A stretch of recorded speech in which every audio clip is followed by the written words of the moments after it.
अचे पग पिरी थो रखियम दीद दग में, अचे पग पिरी थो रखियम दीद दग में। कयो शोर वहड़ो हवा उन अग में, कयो शोर वहड़ो हवा उन अग में। अचे पग पिरी थो रखियम दीद दग में, अचे पग पिरी थो रखियम दीद दग में। कहिड़ी भेट ॾियामा नाहे ख़ुल्क़ कंहिंजो, पसीनो मुवत्तर आहे पाक जंहिंजो। कहिड़ी भेट ॾियामा नाहे ख़ुल्क़ कंहिंजो, पसीनो मुवत्तर आहे पाक जंहिंजो।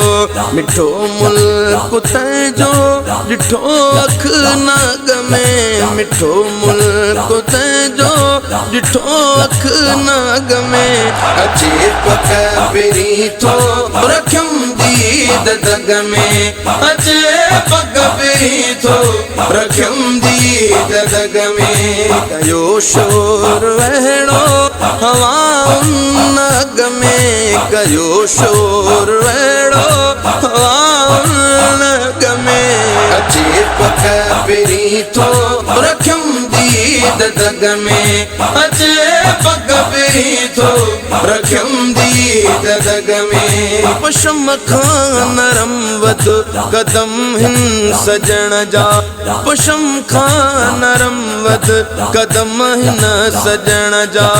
मज़ा तिन थे माण्या तिरन खे चुमण जा, मज़ा तिन थे माण्या तिरन खे चुमण जा।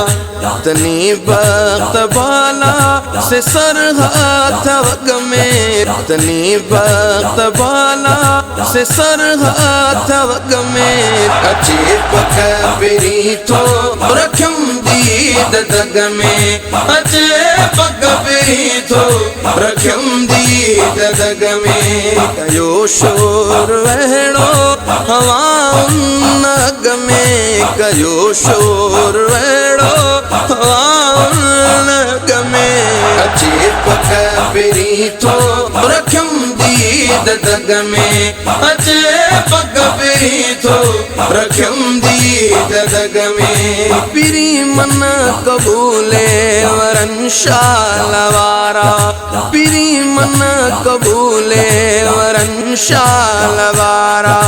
कुनन में किनन खे पो मिलंदा किनारा, कुनन में किनन खे पो मिलंदा किनारा।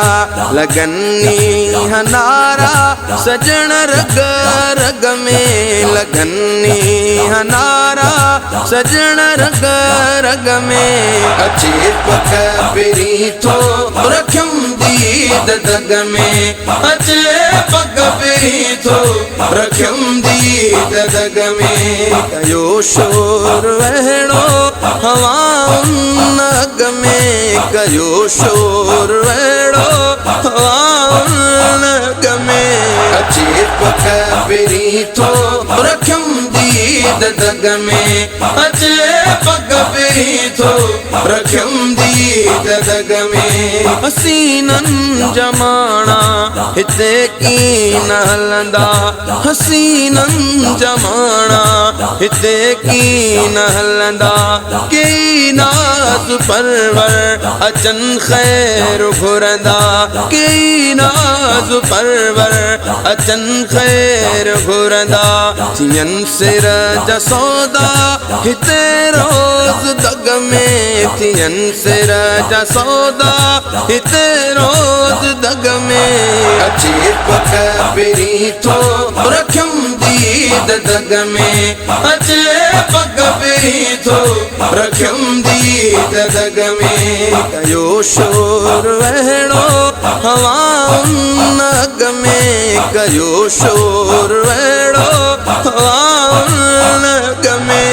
अचे पग पिरी थो रखियम दीद दग में, अचे पग पिरी थो रखियम दीद दग में। अल्लाह बख्श आसी असुल खां जो अल्लाह बख्शो आसे असुल खावाजो हिकुम भर प्यासे असग दर तवाजो हिकुम भर प्यासे असग धर तवाजो कयो गुल पहजो दई बर पग में कयो गुल पहजो दई बर पग में अचे पग पिरी थो रखम दीद दग में अचे पग पिरी थो रखम दीद दग में कयो शोर वहड़ो हवा उन अग में कयो शोर वहड़ो